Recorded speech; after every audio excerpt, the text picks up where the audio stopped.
हरे कृष्ण। पवित्र पुरुषोत्तम मास की कथा श्रृंखला में आप सबका स्वागत है। हमें आशा है कि आप प्रत्येक दिन प्रातः काल में आने वाली इन सुंदर कथाओं का श्रवण शुरुआत से अंत तक करते होंगे और इसके माध्यम से अपने इस पवित्र पुरुषोत्तम मास को सफल बना रहे होंगे। तो चलिए हमारी इस कथा यात्रा को आगे बढ़ाते हुए सुनते हैं आज की अधिक मास कथा। आज की कथा आरंभ करते हैं। पुरुषोत्तम मास महात्म्य और पूजा विधान का इतना वर्णन सुनने के बाद महाराज दृढ़धनवा महर्षि वाल्मीकि से कहते हैं, हे मुनि श्रेष्ठ, अब आप कृपया मुझे पुरुषोत्तम मास के व्रतों के नियमों और विधि विधान के बारे में बताइए, जिससे मैं ये व्रत कर सकूं।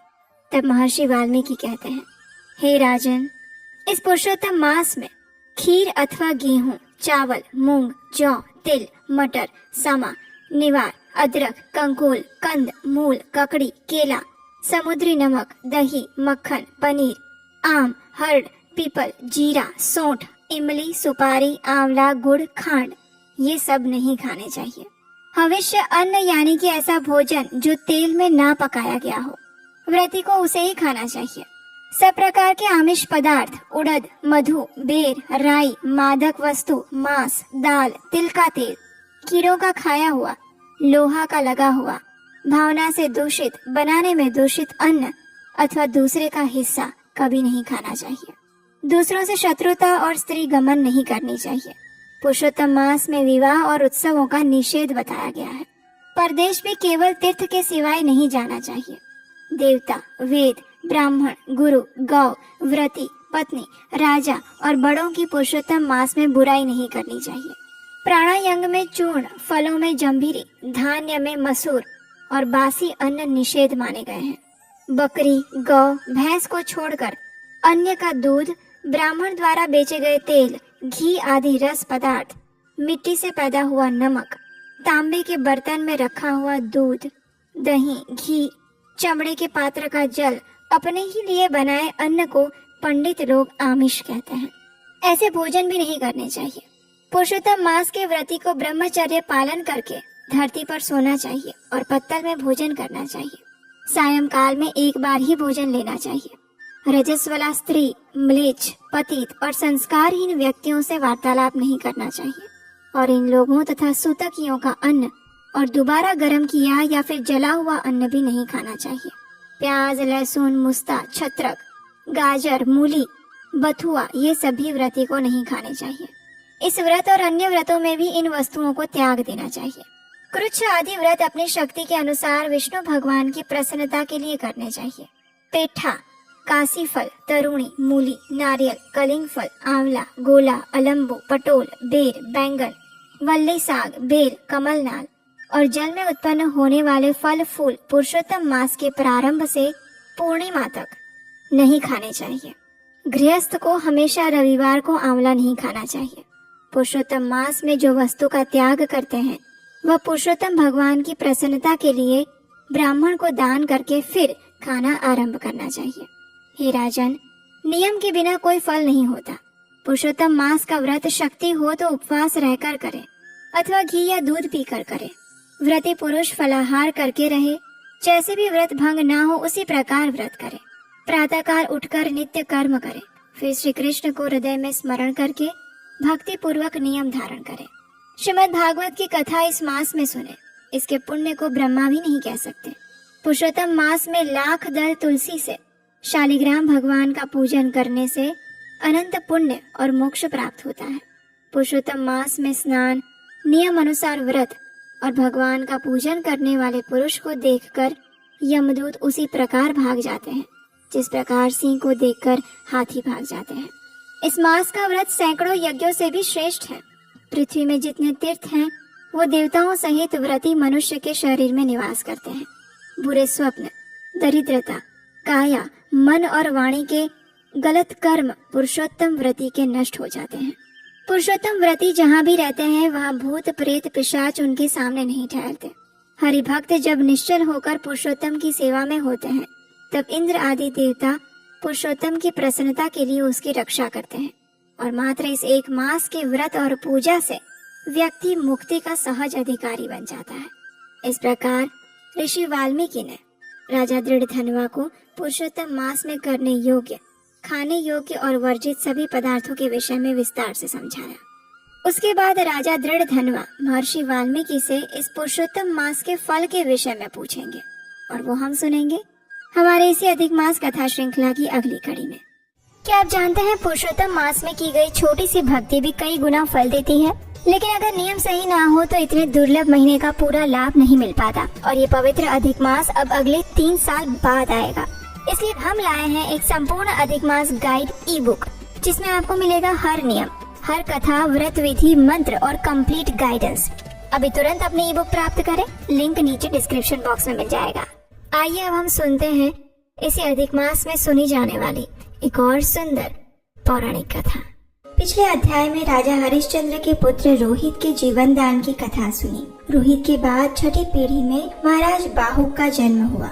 अब ये राजा बाहुक के जीवन में एक समय ऐसा आया कि उनके शत्रुओं के हाथों उनकी बुरी तरह से पराजय हुई। उनकी सारी संपत्ति छीन गई और आखिर अंत में उन्होंने सब कुछ छोड़कर अपनी सभी पत्नियों के साथ वानप्रस्थ आश्रम स्वीकार कर लिया। कुछ ही दिनों में वृद्धावस्था के कारण राजा की मृत्यु हो गई। पति के जाने के बाद उनकी एक पत्नी अपने पति के साथ शव में सती होना चाहती थी, परंतु जब वन में और वह मुनि को पता चला कि राजा की वह रानी गर्भवती है तो उन्होंने उसे सती होने से मना कर दिया। इस रानी का सौभाग्य देखकर राजा की बाकी रानियां उनसे ईर्ष्या करने लगी। उन सब ने मिलकर गर्भवती रानी को भोजन में विष देकर मारने का प्रयास किया, परंतु राखे कृष्ण मारे कृष्ण राखे के। तो बस इसी नियम के अनुसार उस गर्भवती रानी के ऊपर इस विष का कोई प्रभाव नहीं पड़ा। इससे विपरीत उसके गर्भ से जन्म लेने वाला पुत्र विष के साथ जन्मा और इसीलिए उसका नाम सगर पड़ा। इसका अर्थ होता है कि जिसने गर यानी विष के साथ जन्म लिया हो। तो बस जब रानी का ये पुत्र बड़ा हुआ तो वह महाराज सगर के नाम से विख्यात हुए। राजा सगर की 2 पत्नियां थी, सुमति और केशिनी। रानी सुमति से उन्हें 60,000 पुत्र हुए थे और रानी केशिनी से उन्हें एक ही पुत्र हुआ था, जिसका नाम था असमंजस। राजा सगर ने अपने गुरु और व मुनि के मार्गदर्शन में संपूर्ण पृथ्वी पर चक्रवर्ती साम्राज्य स्थापित किया और फिर उन्हीं की आज्ञा से उन्होंने अश्वमेघ यज्ञों का आयोजन प्रारंभ किया। अब देखिए, जब देवराज इंद्र ने देखा कि राजा सगर एक के बाद एक अश्वमेघ यज्ञ करने लगे हैं, तो उन्होंने एक दिन उस स्थान पर आकर राजा के अश्वमेघ यज्ञ का घोड़ा चुरा लिया। ये देखकर चिंतित राजा ने अपनी रानी सुमति से उत्पन्न 60,000 पुत्रों को यज्ञ का घोड़ा ढूंढने के लिए भेजा। अब देखिए, ये जो सभी राजकुमार थे उन्हें अपने बाहुबल पर अत्यंत घमंड था। जब उन्हें घोड़ा ढूंढने का कार्य सौंपा गया तो वे अभिमानवश 10 दिशाओं में खोज करने लगे। जब उन्हें कहीं पर भी उस घोड़े का पता नहीं चला तो उन्होंने पृथ्वी को गहरा खोदकर वहां खोजना प्रारंभ कर दिया। अंत में जब वे उत्तरी पूर्व दिशा में बने हुए कपिल मुनि के आश्रम में पहुँचे तो उन्होंने देखा कि राजा सगर का घोड़ा वहाँ बंधा हुआ पड़ा था और ये देखकर इन सभी राजकुमारों को अत्यंत क्रोध आ गया। उन्होंने अपने गर्व में मत्त होकर बिना सोचे समझे कपिल मुनि का अपमान करना प्रारंभ कर दिया। वे जोर जोर से चिल्लाते हुए कहने लगे, ये रहा चोर, जरा देखो तो इस ढोंगी को। पहले तो हमारे यज्ञ का घोड़ा चुरा लिया और अब यहाँ आंखें मूंद कर ध्यान में बैठने का दिखावा कर रहा है। ये पापी निश्चित ही मृत्यु दंड का अधिकारी है। इतना कहकर सभी राजकुमार अपने अस्त्र शस्त्र उठाकर कपिल मुनि की ओर उनके ऊपर प्रहार करने के लिए दौड़े। जब कपिल मुनि ने ये सब शोर सुना तो उन्होंने आंखें खोली और उसी क्षण सारे के सारे 60,000 राजकुमार भस्मीभूत होकर 60,000 राख के ढेर में परिवर्तित हो गए। अब देखिए, कई बार ऐसा कहा जाता है या फिर आपने भी सुना होगा कि कपिल मुनि के नेत्रों से निकली हुई अग्नि ज्वाला से उन सभी राजकुमारों की मृत्यु हो गई थी। लेकिन वास्तव में सत्य तो ये है कि कपिल मुनि जैसे महापुरुष का अपमान करने के कारण उनके स्वयं के शरीर से ही वो अग्नि प्रकट हुई थी और उसी अग्नि ने इन सबको तत्क्षण जलाकर भस्म कर दिया था। अब राजा सगर को जब इस बात का पता चला तो वे अत्यंत दुखी हुए। अब उनका सिर्फ एक ही पुत्र शेष रह गया था और वो था रानी केशिनी का पुत्र असमंजस। आपको जानकर आश्चर्य होगा कि राजकुमार असमंजस पूर्व जन्म में एक महान योगी थे, लेकिन बुरी संगति में पड़ जाने के कारण उसका पतन हो गया। इस जन्म में भी वह जाति स्मर था, यानी उसे अपने पूर्व जन्म का ज्ञान था। अब यहाँ आश्चर्य की बात ये थी कि इतनी सिद्धियाँ और ज्ञान होने के बाद भी असमंजस सदैव कुकर्मों में लिप्त रहता था। उसके अनेक कुकर्मों के कारण प्रजा की नजर में उसकी छवि अत्यंत खराब थी। अब उसने एक दिन अत्यंत निंदनीय कार्य किया। सरयू नदी में कुछ बच्चे खेल रहे थे। असमंजस ने बिना कुछ सोचे समझे और बिना किसी कारण के इन सभी बच्चों को नदी में डुबोकर मार दिया। जब महाराज सगर ने अपने पुत्र के इस कुकर्म के विषय में सुना तो वे अत्यंत दुखी हो गए। उनका सारा पुत्र मुंह नष्ट हो गया और उन्होंने असमंजस को देश निकाला दे दिया। ये देखकर असमंजस को भी अच्छा नहीं लगा। उसने अपनी योग सिद्धि के बल से नदी में डुबोए हुए सभी बच्चों को जीवित कर दिया और अपने अपने माता पिता को लौटा दिए और वह स्वयं हमेशा के लिए अयोध्या नगरी छोड़कर चला गया। जब अयोध्या वासियों ने असमंजस के इस महान चमत्कार को देखा तो वे सब विस्मित रह गए और स्वाभाविक है कि इतने महान पुत्र को खोकर राजा सगर भी गहन शोक करने लगे। लेकिन अब उनके पास और कोई विकल्प भी तो नहीं था। अब राजा सगर ने उनके पोते यानी असमंजस के पुत्र अंशुमान को आज्ञा दी कि वह यज्ञ के घोड़े को खोजकर ले आए। अब अंशुमान भी एक महान और पराक्रमी राजकुमार था, लेकिन वह अत्यंत विनम्र और धार्मिक मनोवृत्ति वाला था। उसने अपने ताऊ और चाचाओं का अनुगमन किया और उसी स्थान पर पहुंचा जहां भगवान विष्णु के अवतार कपिल मुनि समाधि में बैठे हुए थे। हालांकि अंशुमान ने देखा कि यज्ञ का घोड़ा अभी भी वहीं बंधा हुआ था और उसके साथ ही उसने राख के 60,000 ढेर भी देखे, लेकिन फिर भी उसने सर्वप्रथम कपिल मुनि को दंडवत प्रणाम किया और इस प्रकार उनकी स्तुति करने लगा।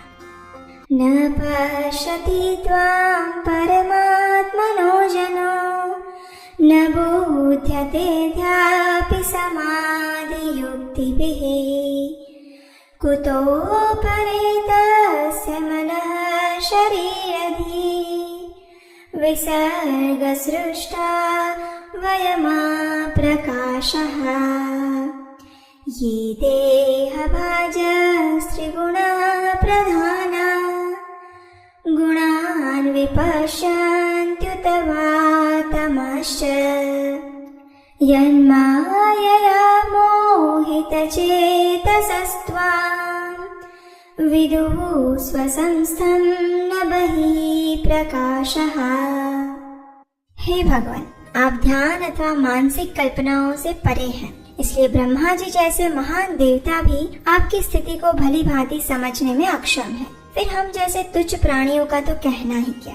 हे समस्त प्राणियों के स्वामी, आपके दर्शन मात्र से मेरी समस्त काम इच्छाएं नष्ट हो गई हैं, जो कि भौतिक संसार में भ्रम तथा बंधन का मूल कारण है। जब अंशुमान ने इस प्रकार भगवान कपिल की प्रार्थना की तो आपको क्या लगता है, कपिल मुनि का प्रतिभाव क्या रहा होगा? क्या उन्होंने अंशुमान का स्वागत किया होगा या फिर उन्होंने अंशुमान को भी उसके पूर्वजों की याद दिलाकर उसी राख के ढेर में मिला दिया होगा? इसका रहस्य हम उजागर करेंगे हमारी आने वाली अधिक मास विशेष श्रीमद् भागवतम कथा में। अगर आपको ये कथा अच्छी लगी है तो इसे अभी ही व्हाट्सएप के द्वारा अपने मित्रों और परिवारजनों को भी शेयर करिए और आपके अपने इस चैनल को सब्सक्राइब जरूर कर लीजिएगा ताकि इसी कथा का अगला भाग आप मिस ना करें। चलिए फिर इसी कथा के अगले भाग की प्रतीक्षा करिए और तब तक के लिए इस पवित्र पुरुषोत्तम मास में परम भगवान श्री कृष्ण और उनके विभिन्न अवतारों का स्मरण करते हैं। इस कलयुग में उनका एक सुवर्ण और अत्यंत करुणामय अवतार है भगवान श्री चैतन्य महाप्रभु और आज उनके चरण कमलों में हम इस प्रार्थना को अर्पित करते हैं। श्री कृष्ण चैतन्य प्रभु दया कर मोरे, श्री कृष्ण चैतन्य प्रभु दया कर मोरे, तुम बिन के दयालु जगत संसारे, पतित पावन हेतु तव अवतार, मुसमा पतित प्रभु न पाइबे यार, हा प्रभु नित्यानंद प्रेमानंद सुखी कृपावलोकन करो आमी बड़ दुखी दया कर सीतापति अद्वैत गोसाई तव कृपा बले पाई चैतन्य निताई हा स्वरूप सनातन रूप रघुनाथ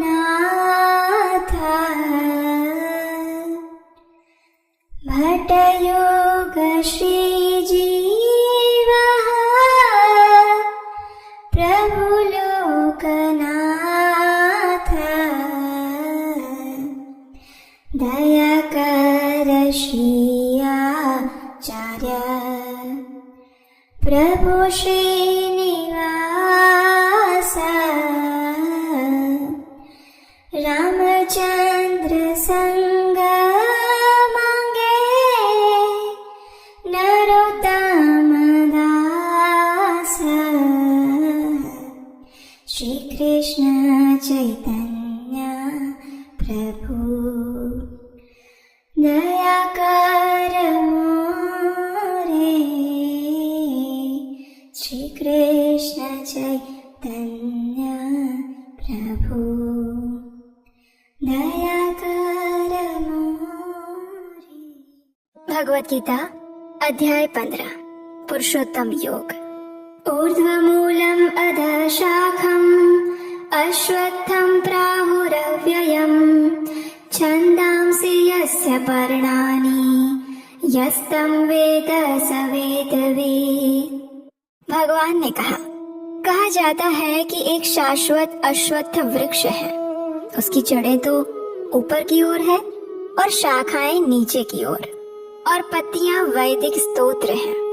जो इस वृक्ष को जान लेता है वो वेदों का ज्ञाता बन जाता है। अधश्चोर्ध्वं प्रसुतास्तस्य शाखा गुणः प्रवृद्धा विषय प्रवालः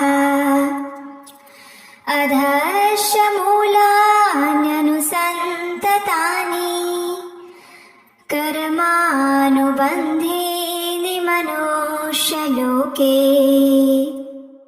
इस वृक्ष की शाखाएं ऊपर और नीचे फैली हुई है और प्रकृति के 3 गुणों द्वारा पोषित होती है। इसकी टहनियां इंद्रिय विषय हैं। इस वृक्ष की जड़ें नीचे की ओर भी जाती है, जो कि मानव समाज के सकाम कर्मों से बंधी हुई है। न रूपमस्येह तथोपलभ्यते नान्तो न चादिर्न च सम्प्रतिष्ठा अश्वत्थमेनं सुविरूढमूलम् असङ्गशस्त्रेण दृढेन छित्त्वा ततः पदं तत्परिमार्गितव्यम् यस्मिन् गता न निवर्तन्ति भूयः तमेव चाद्यं पुरुषं प्रपद्ये यतः प्रवृत्तिः प्रसुता पुराणी। इस वृक्ष के वास्तविक स्वरूप का अनुभव इस जगत में नहीं किया जा सकता। कोई भी नहीं समझ सकता कि इसका आदि कहाँ है, अंत कहाँ है, या फिर इसका आधार कहाँ है। लेकिन मनुष्य को चाहिए कि इस दृढ़ मूल वाले वृक्ष को विरक्ति के शस्त्र से काट गिराए। तत्पश्चात उसे ऐसे स्थान की खोज करनी चाहिए जहाँ जाकर वापस लौटना ना पड़े और जहाँ उस भगवान की शरण ग्रहण कर ली जाए, जिससे अनादिकाल से प्रत्येक वस्तु का सूत्रपात और विस्तार होता आया है। निर्माण मोहाजित संग दोषा अध्यात्म नित्या विनिवृत्त कामः द्वन्द्वैर्विमुक्तः सुख दुःख संज्ञैर् गच्छन्ति अमूढः पदम् अव्ययम् तत्। जो झूठी प्रतिष्ठा, मोह और कुसंगति से मुक्त हैं, जो शाश्वत तत्व को समझते हैं, जिन्होंने भौतिक काम को नष्ट कर दिया है, जो सुख और दुख के द्वंद्व से मुक्त हो चुके हैं और जो मोह रहित होकर परम पुरुष के शरणागत होना जानते हैं, वे उस शाश्वत राज्य को प्राप्त होते हैं। न तद्भासयते सूर्यो न शशांको न पावकः यद्गत्वा न निवर्तन्ते तद्धाम परमं मम। वो मेरा परम धाम ना तो सूर्य या चंद्र के द्वारा प्रकाशित होता है और न अग्नि या बिजली से। जो लोग वहाँ पहुँच जाते हैं ना, वे इस भौतिक जगत में फिर से लौट कर नहीं आते। ममैवांशो जीवलोके जीवभूतः सनातनः मनः षष्ठानि इन्द्रियाणि प्रकृतिस्थानि कर्षति। इस बद्ध जगत में सारे जीव मेरे शाश्वत अंश हैं। बद्ध जीवन के कारण वे छयों इंद्रियों से घोर संघर्ष कर रहे हैं, जिनमें मन भी सम्मिलित है। शरीरं यत् अवाप्नोति यच्चापि उत्क्रामतीश्वरः गृहीत्वैतानि संयाति वायुर्गन्धानि वाशयात्। इस संसार में जीव अपनी देहात्म बुद्धि को एक शरीर से दूसरे में उसी तरह लेकर जाता है जिस प्रकार वायु सुगंध को लेकर जाता है। इस प्रकार वो एक शरीर धारण करता है और फिर उसे त्याग कर दूसरा शरीर धारण कर लेता है। श्रोत्रं चक्षुः स्पर्शनं च रसनं घ्राणमेव च अधिष्ठाय मनश्चायं विषयानुपसेवते।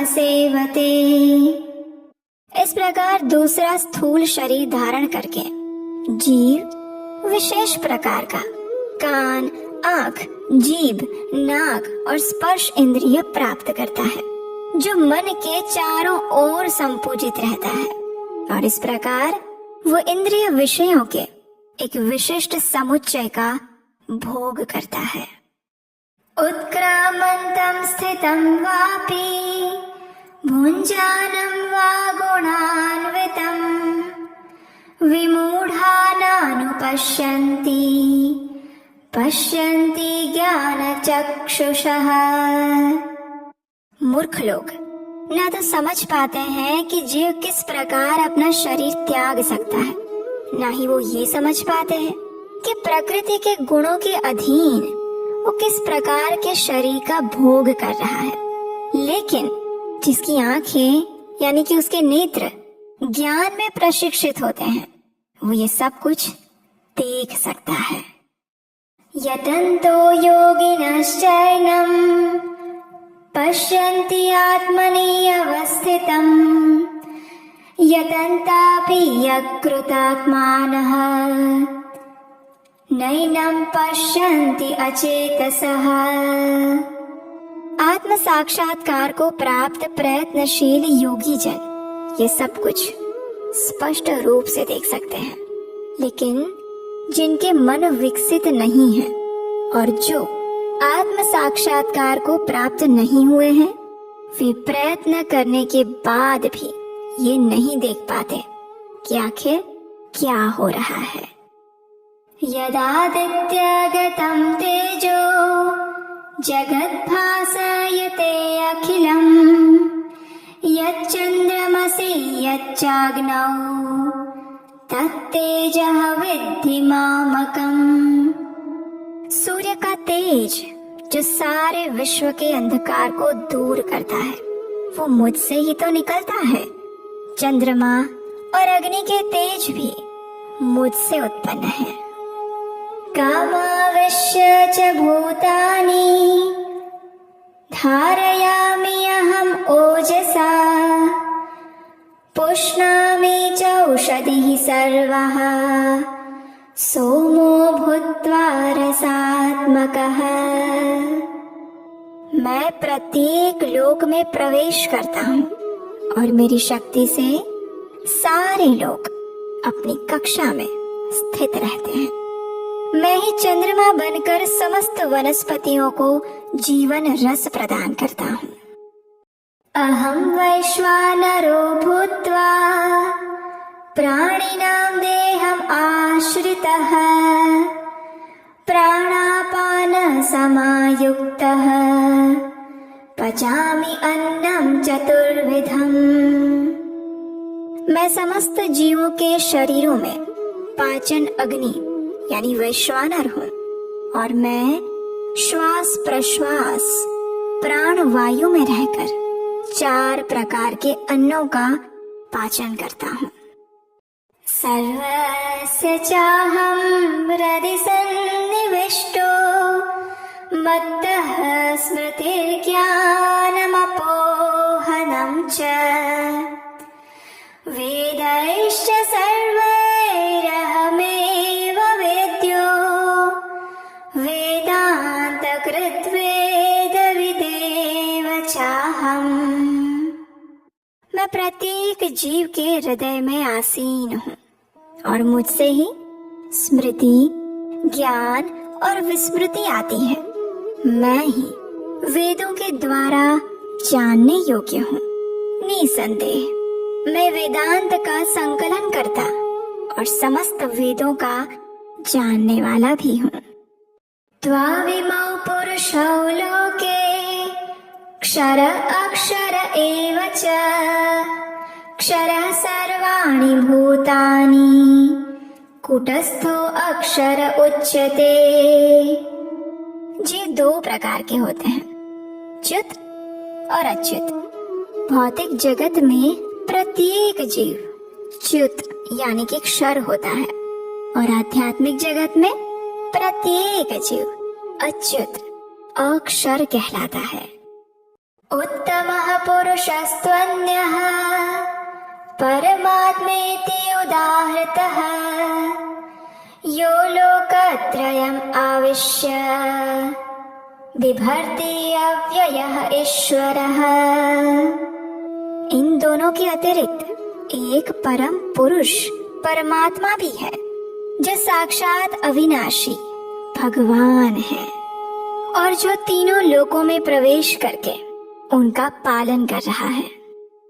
यस्मात्क्षरम् अतितः अहम् अक्षरात् अपि चोत्तमः अतोऽस्मि लोके वेदे च प्रथितः पुरुषोत्तमः। क्योंकि मैं क्षर तथा अक्षर दोनों के परे हूँ और चूंकि मैं सर्वश्रेष्ठ हूँ इसीलिए मैं इस जगत में और वेदों में परम पुरुष के रूप में विख्यात हूँ। यो मामेवम् असम्मूढः जानाति पुरुषोत्तमम् स सर्वविद् भजति माम् सर्वभावेन भारत। जो कोई भी मुझे संशय रहित होकर पुरुषोत्तम भगवान के रूप में जानता है वो सब कुछ जानने वाला है और इसीलिए हे भरत पुत्र वो व्यक्ति मेरी पूर्ण भक्ति में रत होता है। इति गुह्यतमं शास्त्रम् इदम् उक्तं मया नघ एतत् बुद्ध्वा बुद्धिमान् स्यात् कृतकृत्य सत्यश्च भारत। हे अनघ, यह वैदिक शास्त्रों का सर्वाधिक गुप्त रहस्यमय अंश है जिसे मैंने अब प्रकट किया है। जो कोई भी इसे समझता है वो बुद्धिमान हो जाएगा और उसके समस्त प्रयास संपूर्ण हो जाएंगे। और इस प्रकार भगवत गीता अंतर्गत 15वां अध्याय श्री पुरुषोत्तम योग समाप्त हुआ।